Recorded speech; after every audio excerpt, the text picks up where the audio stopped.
Merry Christmas from all of us at CBS New York.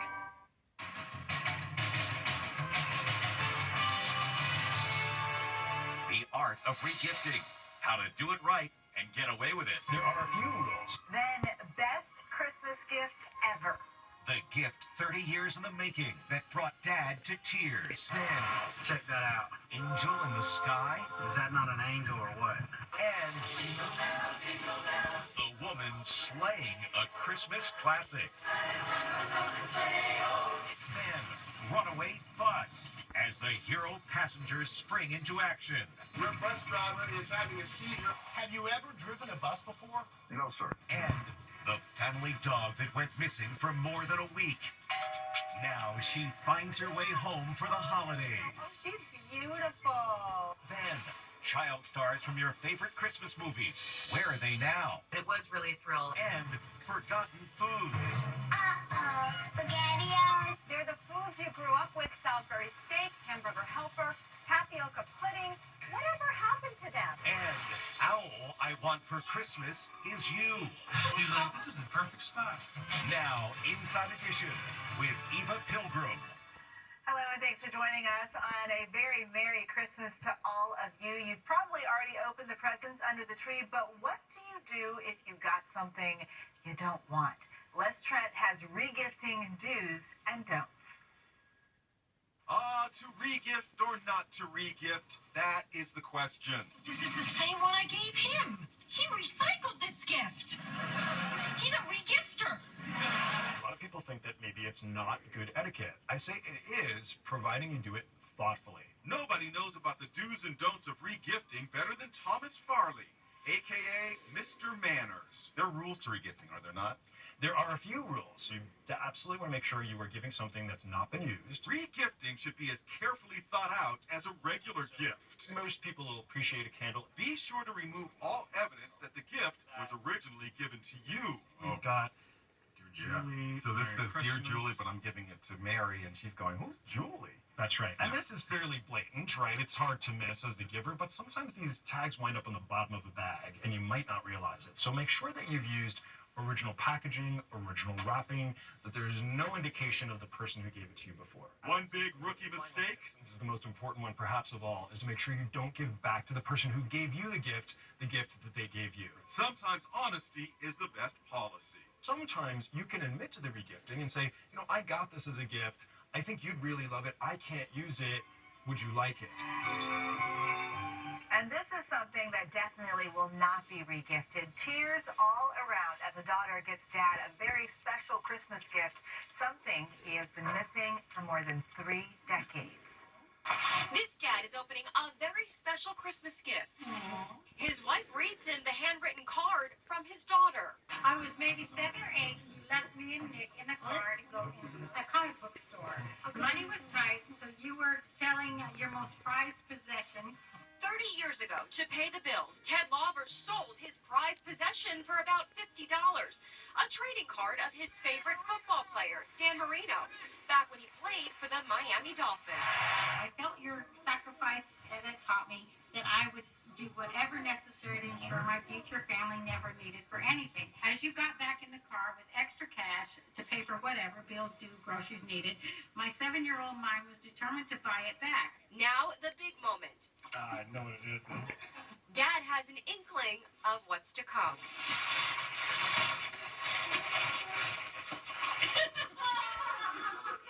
That's right. Daughter Lindsay found the same Dan Marino card for sale on Amazon for $200.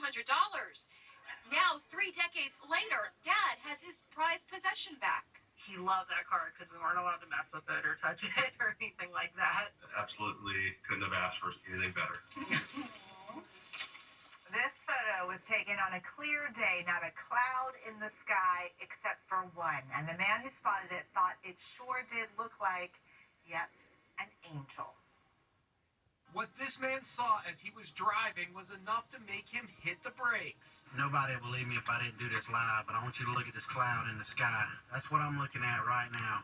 Look at this cloud in the sky. Is that not an angel or what? It sure does look like an angel. What's going through your mind when you see this? I was dumbstruck, I guess you could say. I was in shock.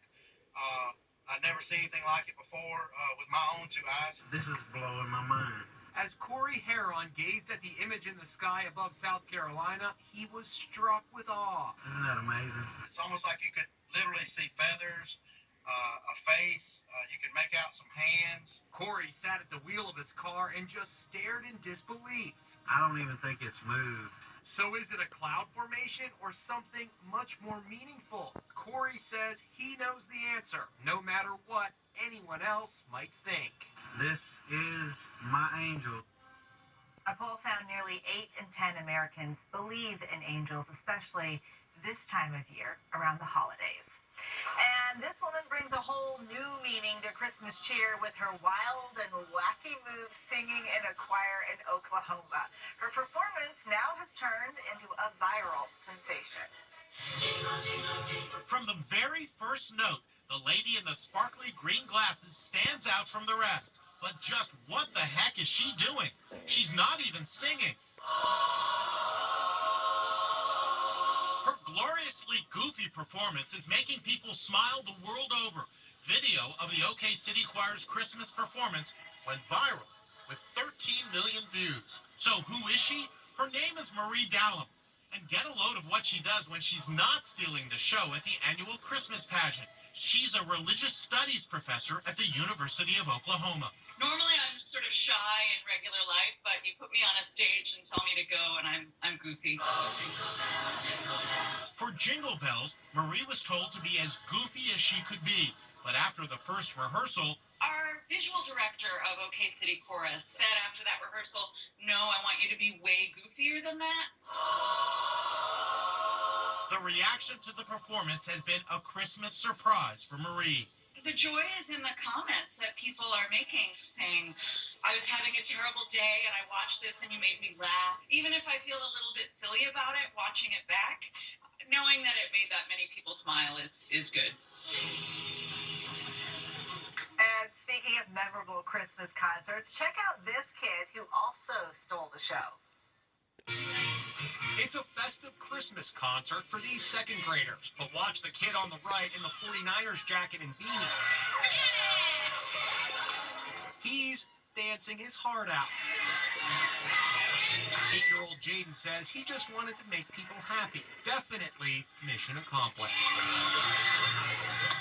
Those moves. And if you're a dog owner, you probably snuggled with your pooch on Christmas, but one family almost missed that opportunity when their German Shepherd wandered away for more than a week. Now, she's home for the holidays. To my big brother George, the richest man in town. Not since George Bailey returned in It's a Wonderful Life has there been a more heartwarming Christmas homecoming. And it all started with a knock on the door. Hi, you are currently being recorded. That's Athena, a German Shepherd pressing the Ring camera just like a human at her home in Florida after being gone for 9 days. I think my dog's smart, and I don't know if he would know how to ring the doorbell. Brooke and her family put up this missing poster all over the neighborhood. It was very stressful on all of our parts. It was constant, like, looking for her night, day, and it really seemed like we were always one step behind her. Then, early morning Christmas Eve, there's Athena, home at last. My ring started going off like crazy, and I pulled up the ring, and it was her. So I jumped out of bed, ran there, and I think I was in so much in shock, like it was her, and she made her way back here. Like, it's astounding. Son Liam got the news in the best possible way. I was sleeping on the couch, and I woke up to her licking me in the face. Oh. I know it sounds cheesy. She's a Christmas miracle. We are so glad Athena is home. And this is just one incredible animal moment caught on tape this year. We have more coming up. Now, a scare on a bus as the driver suffers a seizure and a passenger runs to the front and takes the wheel, saving the day. Now that hero is speaking exclusively with Jim Murray, revealing it was his very first time driving a bus. A morning commute turns terrifying after a bus driver passes out at the wheel. The alarm sounds, and this quick-thinking passenger jumps up to help the distressed driver. With coffee still in hand, the passenger tends to the driver. Then a second passenger runs down the aisle to lend a hand. Suddenly, that second passenger is now behind the wheel of the full-size bus, managing to steer it while calling dispatch in Colorado Springs. Dispatch, I am on number 1 Southland Academy. Your bus driver is having a seizure. There are multiple cars on the road, but the passenger-turned-driver remains cool under pressure, even though he's never driven a bus before. I boarded a similar bus at LA's regional transit service. The quick-thinking passenger somehow managed to find the footbrake on the bus, familiarize himself with the wheel in seconds, and even communicate with dispatch over the radio, all with zero training or experience. I am parking the bus. The bus comes to an abrupt but safe stop. He's breathing, but the seizure seems to have stopped. And here's the hero driver, Joseph Woods. Have you ever driven a bus before? No, sir. It was automatic. I did not know the controls. It was get the wheel, get on the radio, let them know if this man needs help. As scary as it was, it could have been a lot worse. Yes, it could have been all bad. That's a big machine to run into somebody. Your bus driver is having a seizure. Sadly, despite the efforts of first responders, the bus driver passed away. It's Christmas, and chances are you're gathering together with loved ones to watch a holiday movie. And that got us thinking, whatever happened to the kids who appeared in those old classics? Here's a look at where they are today. They charmed us in Christmas classics. So where are these child stars today? Home Alone star Macaulay Culkin is now 45. Not long ago, got a star on the Walk of Fame. His wife and 2 sons helped him celebrate. But what about his big sister from the movie? You're completely helpless. Everyone has to do everything for you.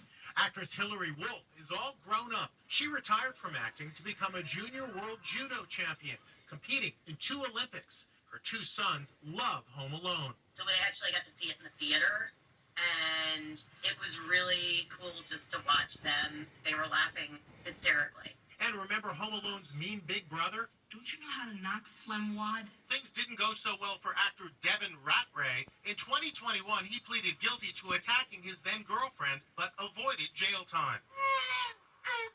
On a lighter note, who doesn't love National Lampoon's Christmas Vacation? Remember Cousin Ruby Sue? We caught up with Ellen Latson, who's still gushing about working with Chevy Chase. Good idea you came to stay with us, isn't it? I love it here. You don't gotta put on your coat to go to the bathroom, and your house is always parked in the same place. It was really a thrill at almost 9 years old to be seated across from Chevy and to have our special one-on-one scene. Hey guys. Latson recently became a mom, records cameo videos for fans. And whatever happened to the adorable little girl in Love Actually? All I want for Christmas is you. Here's 33-year-old Olivia Olson today, still singing Mariah's holiday hit. All I want for Christmas is you. Speaking of holiday movies, let's go back to the very beginning. You're looking at the very first Christmas movie from way back in 1898. Yes, that is Santa getting ready to go down the chimney to surprise some sleeping children. It was made in England and was considered a technical marvel of its time. What a holiday time capsule. We'll be back with much more Inside Edition after this. Next, the little Christmas snooper. Kason? Kason. Is he on the nice or naughty list? And forgotten foods. SpaghettiOs. They're the foods you grew up with: Salisbury steak, hamburger helper, tapioca pudding. Whatever happened to them? And Owl I Want for Christmas is you. He's like, this is the perfect spot. Inside Edition with Eva Pilgrim. We'll be right back.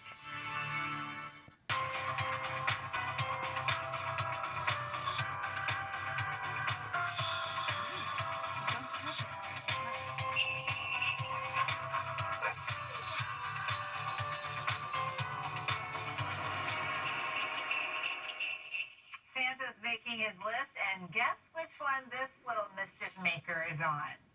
This little guy just got caught snooping by the Christmas tree. Kason? Kason. Look at that face. Looks like Kaysen's on the naughty list. And so is this pooch. All he wants for Christmas is Santa's hat. Definitely getting coal instead of treats this year. And now someone on the nice list. A principal at New York's Highland Elementary School dresses as Buddy the Elf to send students off on their Christmas break. Talk about holiday spirit. He definitely gets an A for enthusiasm this Christmas. And what do you know? What product is the San Francisco treat? And if it's not fried, it's what? Well, if you know the answers, then these foods aren't forgotten. And Ricagliano is in the kitchen with more. Remember this? The kids say when they want to eat soon.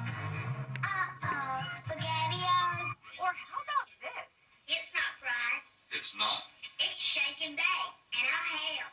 There was a time back in the 60s, 70s, and 80s when they were our favorite foods. They're the foods you grew up with: Salisbury steak, hamburger helper, tapioca pudding. Whatever happened to them? Well, if you think they've disappeared from the supermarket, we're here to tell you they still exist. I got cooking with Chef Lauren Covis. Why are people still buying shake and bake? Because it's easy. Because it's easy. And it kind of makes you, it throws back to your childhood, right? Yes, that warm comfort feeling. The idea is simple. Moisten the chicken, throw it in the bag of seasoning, and shake. And then you shake and bake. Shake and bake. So this took There you about, what, 30 seconds? Not even. Get it good, nice and coated. So this is what our moms used to do when we were growing up. Give you that fried chicken feeling. Oh my goodness. Remember rice-a-roni? Rice-a-roni, the San Francisco treat. You have to remember rice-a-roni. Of course, rice-a-roni. This Super San easy. Francisco treat. Yes, it is. It's 2.5 cups of water and 2 tablespoons of butter, and then you just put the box in. Super easy. And when Mom needed a helping hand, there was always Hamburger Helper to turn to. Hamburger helper, when you need a helping hand. Hamburger helper when you need a helping hand. Right? An easy meal. And an easy meal. Okay, Yes. how easy is this meal? All you have to do is buy the meat. It's just browned ground beef and a seasoning packet. You're going to add in your milk. It's 2 cups of milk and 1.5 cups of water right in. I definitely had reservations about this one. Okay, it's not looking great yet, No. but we're getting there. But once it boiled for a bit, it was just as good as I remembered it from my childhood. It's absolutely delicious. I'm gonna make this at home. Hamburger helper. Forgotten foods? Forgotten no more. Shake and bake, and I helped. We'll be back with more Inside Edition after this. Still to come. Owl I want for Christmas is you. He's like, this is the perfect spot. I've called out. Finally, remember to listen to Mom, especially on Christmas. Very careful. Very careful. This little guy is slowly carrying a glass of milk to go with the cookies by the fireplace. Who's it for? Santa. But he just had to do this. Santa, is it here? Oh no! Well, there's no use crying over spilled Santa milk. Oh, don't worry. Santa will forgive you. That's Inside Edition for today. A very Merry Christmas to all of you. We'll see you back here tomorrow.